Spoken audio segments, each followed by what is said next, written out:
Dictation start होगा 5 second पश्चात।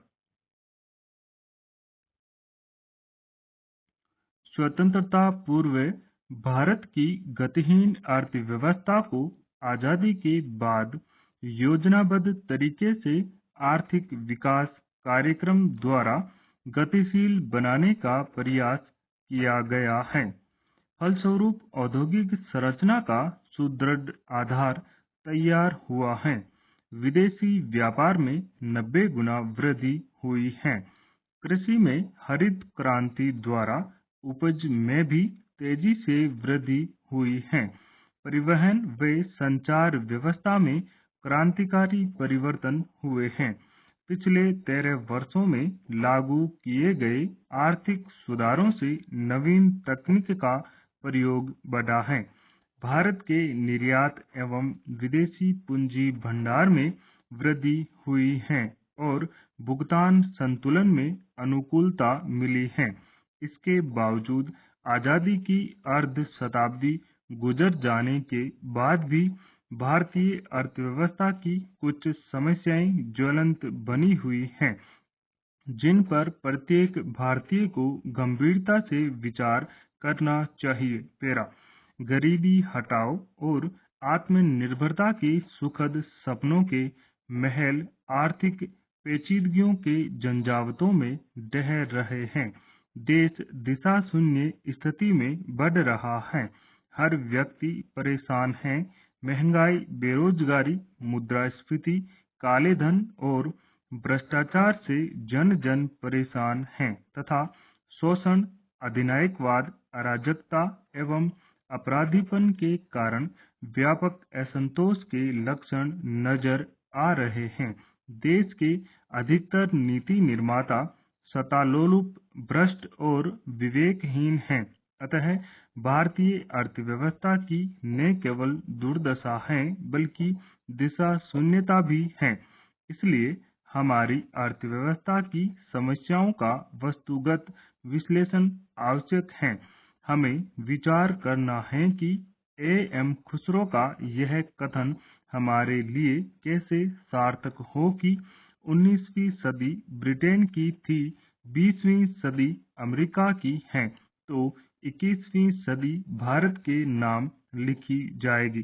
दरअसल आज हमारी अर्थव्यवस्था की तात्कालिक चुनौतियों में सबसे ऊपर तो निरंतर बढ़ती बेरोजगारी है। औद्योगिक मंदी हमें घेरती जा रही है।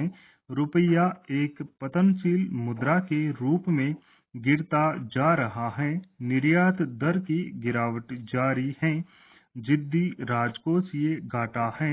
सैकड़ों फरमाइशों के रूठे बैठे उद्योग चैम्बर हैं और नियंत्रित मुद्रास्फीति के आंकड़ों के बावजूद क्रय शक्ति के अभाव में जूझ रही गरीब जनता है।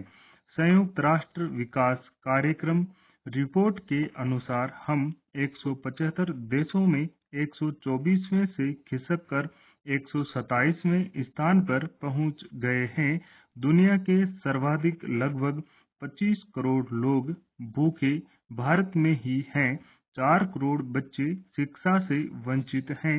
वैश्वीकरण और उदारीकरण की पैरवी करने वाले हमारे नीति निर्धारकों के लिए अर्थव्यवस्था की यह तस्वीर उसके संपूर्ण ढांचे तथा समस्या के महत्वपूर्ण पक्षों को समझने की ओर संकेत करती है। पेरा हमने स्वराज चाहा था ताकि हम सर्वोदय कर सकें, लेकिन आजादी के बाद हमारे द्वारा मिश्रित अर्थव्यवस्था अपनाने के बावजूद देश में आय व संपत्ति की विषमता निरंतर बढ़कर आज भयानक रूप धारण कर चुकी है।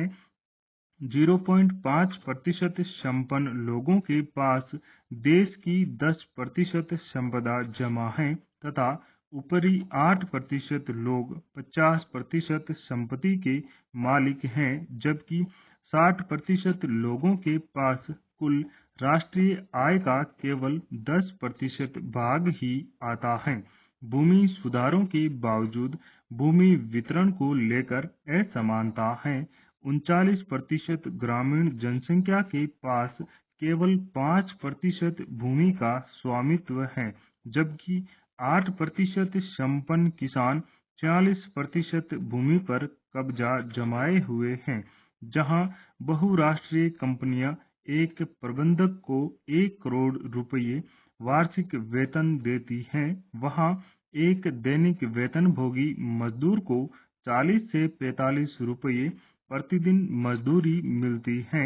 पिछले 40 वर्षों में टाटा बिरला की संपत्ति 40 गुना बढ़ी है, जबकि अभी भी 29.8% लोग गरीबी की रेखा से नीचे जीवन यापन कर रहे हैं, जिन्हें भरपेट भोजन एवं पहनने को कपड़ा उपलब्ध नहीं है।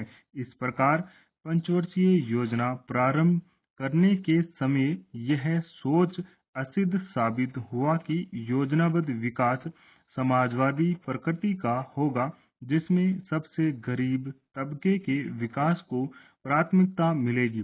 जिस प्रकार संपूर्ण विश्व की अर्थव्यवस्थाएं आर्थिक विषमताओं की ओर दौड़ रही हैं तथा गरीब देशों और अमीर देशों के बीच विकास की खाई पटने के स्थान पर तेजी से बढ़ती जा रही है, उसी प्रकार भारत में अमीरों और गरीबों के बीच अंतर कम होने के बजाय बढ़ता जा रहा है।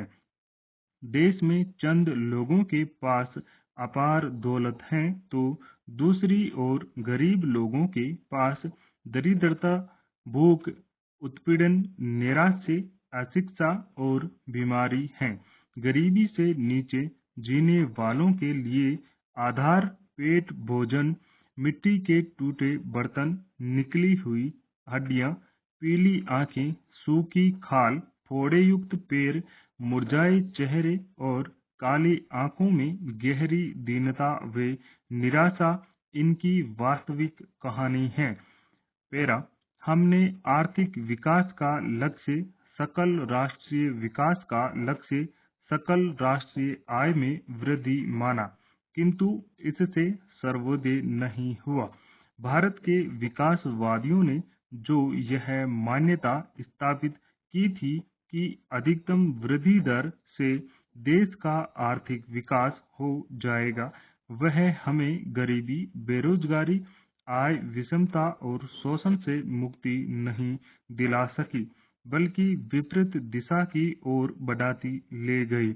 रिश्ते औद्योगिक प्रभाव से हमारा मोहभंग हुआ तथा आर्थिक समृद्धि और मानव विकास में टकराव हो गया।